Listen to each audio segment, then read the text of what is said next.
Okay, let's jump right into this explainer. Today, we're exploring a profoundly transformative concept pulled straight from the deep teachings of Islamic philosophy. We're going to reframe the beautiful names of Allah, the Esma-ul Husna. We're not just looking at them as some traditional list of words you have to memorize in a theology class, but as a dynamic, living blueprint for our very own spiritual immortality. Seriously, if you think you already know what these names represent, get ready, because we're about to look at them through an entirely new lens. So right off the bat, how can mortal beings ever leave an immortal legacy? It's kind of the ultimate human dilemma, right? As physical beings, our baseline limits are just incredibly strict. Our vision is limited, our hearing is restricted, our physical strength definitely wanes over time, and most obviously, our lifespans are remarkably short. We are constrained beings worshiping a totally limitless God. But here's the incredible paradox drawn from our source material. While the physical human body inevitably perishes, our soleh amal, our righteous deeds, actually do not. God literally breathes an eternal lifespan into righteous actions. Just think about it for a second. A scholar like Tabari passed away 1,200 years ago, yet his texts are still sitting on desks today, actively guiding people. His physical body is long gone, but his righteous work was granted this amazing immortality by the Creator. Which brings us to Section 1, Limited Human, Unlimited Deeds. This marks the beginning of our climb. To transcend our fragile mortal limits and actually create those unlimited deeds, we've got to first understand the true nature of our devotion. It's really not just about going through the motions. There's a beautiful, crucial distinction here.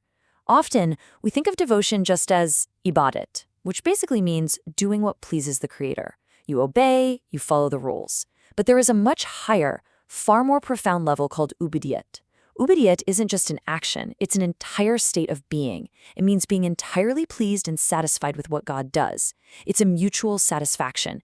The source material actually connects this to the divine name Al-Wadud, the most loving, which implies this beautiful two-way street, loving and being loved, pleasing and being pleased.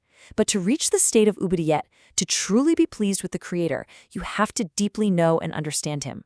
Let's move to Section 2, Senses and the Miracle of Learning. Let's see how this builds, because this is where our normal assumptions about human greatness get completely flipped upside down.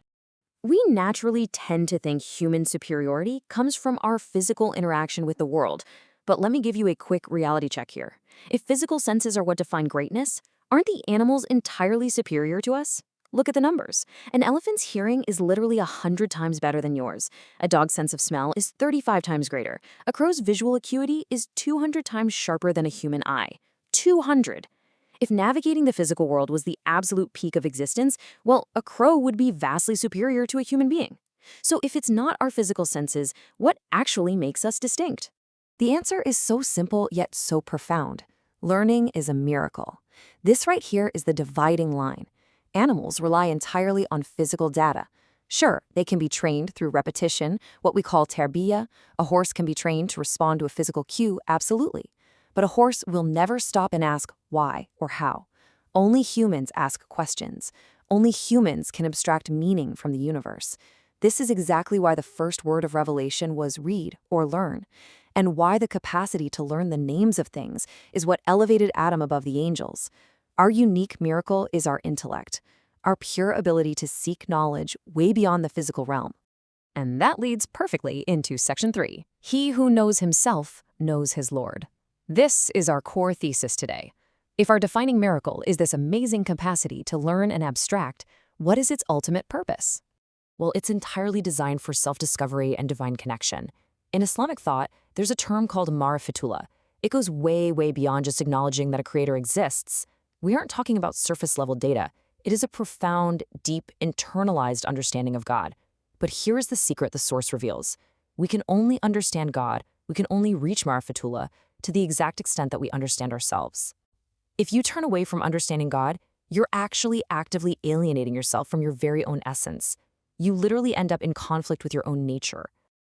And honestly, it all boils down beautifully to that ancient, famous phrase, "He who knows himself knows his Lord." Exploring the beautiful names of God, the Esmâu'l Husna, isn't just a dry theology lecture where you memorize a bunch of attributes. It is fundamentally a masterclass in knowing who you truly are. When you study the names, you're essentially holding up a mirror to your own soul, discovering your boundless potential and your ultimate origin. Let's dig into the mechanics of this in Section 4, the root of names, mark and elevation. Words hold immense power, right? So let's decode the actual Arabic etymology of the word Esma to map out this whole philosophical framework. The word Esma actually stems from two distinct, fascinating roots. The first is vezm, which means a mark, a sign, or a medal of honor. The source provides this stunning visual for it. The mark of prostration on a believer's face. It's not just a physical callus, it's a spiritual medal of honor that distinguishes a person, kind of like a badge on a champion. The second root is sumu, which means elevation, rising up, and excellence. In fact, it's where the Arabic word for the sky, sema, comes from. So knowing the names is literally about acquiring a spiritual medal of honor that elevates your soul upwards. But here's a mental roadblock. How do we, with our tiny human minds, comprehend a limitless God without accidentally bringing him down to a mere human level? Well, the names provide this delicate, perfect balance between two profound concepts, tashbih and tanzih. Tashbih is immanence. It's using attributes we can sort of relate to, like mercy or knowledge, to help our finite brains grasp the divine. Tanzih, on the other hand, is absolute transcendence. It's the crucial understanding that despite us using these familiar words, God is entirely beyond our physical reality and comprehension.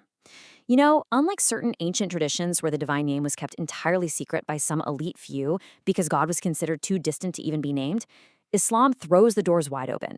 It opens the beautiful names to everyone, using this balance to invite every single human being to step up and connect. To really grasp this transcendence, think about how we differ from the divine through the concepts of huviyat, your identity, and mahiyat, your essence. It's like this. If I take a glass cup and melt it down to make a pitcher, its identity, its huviyat, has clearly changed from a cup to a pitcher. But its essence, its mahiyat, the glass material itself, remains exactly the same. Or take water. You can break its essence down into hydrogen and oxygen. We physical beings are made of parts. Our identity and our essence can be completely separated. But God is Samed, the absolute. He is an indivisible whole, where identity and essence are perfectly, infinitely one. He absolutely cannot be broken down into parts. Which brings us to our climax in Section 5, the ladder reaching to the heavens. How do these deep, highly philosophical names practically function in our everyday spiritual lives? Like, what do we actually do with this knowledge on a Tuesday? There is this spectacularly beautiful metaphor hidden in the Arabic language with the word sabab. In its linguistic roots, a sabab is a rope ladder that gets let down from the very top of a towering palm tree, allowing someone on the ground to grab hold and climb up to gather the fruit. The Esmâu'l Husna, the beautiful names, act exactly as this sabab. They are literally a divine rope ladder dropped straight from the heavens, inviting humanity to just grasp hold and ascend. So, how do we make the climb? Step 1, you've got to pull yourself out of the rigid, heavy world of solid matter. If you stay trapped in just what you can see and touch, you're going to remain stagnant. Step 2, by grabbing onto the names, you gain the power of abstraction. You elevate your intellect and your soul way beyond the physical constraints of this world. And finally, step 3, by ascending this ladder of understanding, you achieve true spiritual bliss. You aligned perfectly with your highest self. In fact, the source notes something amazing here. Achieving this profound peace and harmony with your Creator means that your heaven has actually already begun, right here, right now. So, I want to leave you with something to really chew on today. Are you actively reaching for that rope ladder?